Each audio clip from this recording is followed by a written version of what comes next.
Now we will briefly discuss the topic of transcription in context to the concept of the non-template strand, the template strand, and the RNA which is made as a result of transcription. So if you closely see that this is a double helical DNA structure, okay, and this is the portion where the process of transcription is taking place.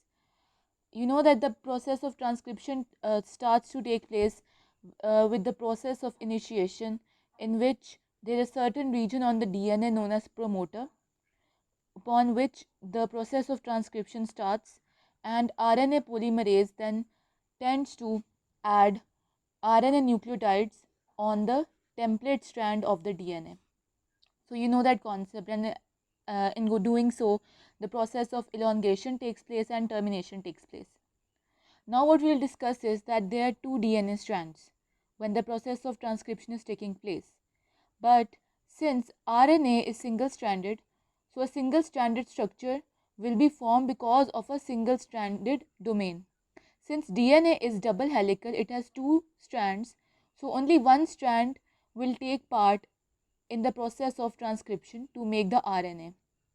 So the strand upon which the RNA is being formed, it is known as the template strand. It acts as a template upon which the process of transcription takes place.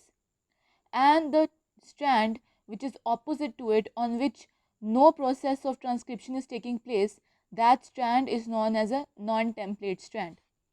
Now students get confused in the basic concept that what is a anti-sense strand and what is the sense strand. So the template strand has another name known as the anti-sense strand, not sense, anti-sense strand, okay? And while the non-template strand, which is not taking part in the process of transcription, that strand is known as the sense strand and the coding strand. Now the question arises, why it is known as the coding? It is known as coding because the arrangement of nucleotides on it is exactly similar to the arrangement of nucleotides in the newly formed RNA. And why is that so? That is so because the template strand is complementary to the non-template strand. Template strand is also complementary to the RNA structure. So the similar positions of RNA are present. A similar sequence of RNA is present on the non-template strand, just like on the RNA as well. So this is a basic concept that is not very that much confusing. So just I'll repeat that this part again, that the template strand is complementary, meaning it complementary nucleotides are present on the RNA, and complementary nucleotides are present on the obviously the other DNA strand, which is the non-template strand. So that is why the non-template strand is known as the coding strand, because the arrangement of nucleotides on it is exactly similar to the arrangement of nucleotides on the RNA which is being formed on the template strand. Now we'll discuss the concept again in a simpler way, that this is a double stranded DNA structure upon which nucleotides are present with their bases, and bases are complementary in a DNA structure. So if for example this is the DNA template, then this strand will take place in the process of transcription which will form the RNA. So this is a template strand. So if it has an adenine, on RNA there will be uracil, because in RNA in place of thymine there is uracil. Now then there's thymine, here will be adenine. If there is cytosine, here will be guanine. If there is guanine, there will be cytosine. And if there is adenine, there will be uracil. Again, because in place of thymine in RNA, we have uracil.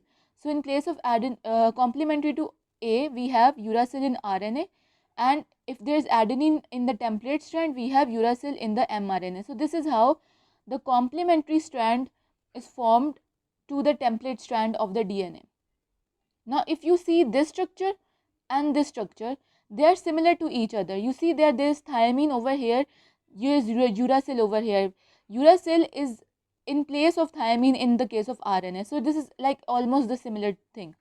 There's adenine in the non-template strand, there's adenine in the RNA. There's guanine in the non-template strand, there's guanine in the RNA. There's cytosine, thymine, and in place of thymine we have uracil in RNA. So you see that the coding strand or the non-template strand has a sequence of amino acid exactly similar to the one present in RNA. And the reason is because the template strand, which is actually taking part in the process of transcription, is complementary to the RNA being formed, and it is also similarly complementary to the strand opposing it. So I hope you get the basic concept of transcription. It is very easy to remember, and do draw it to clear out your own concepts as well. Thank you.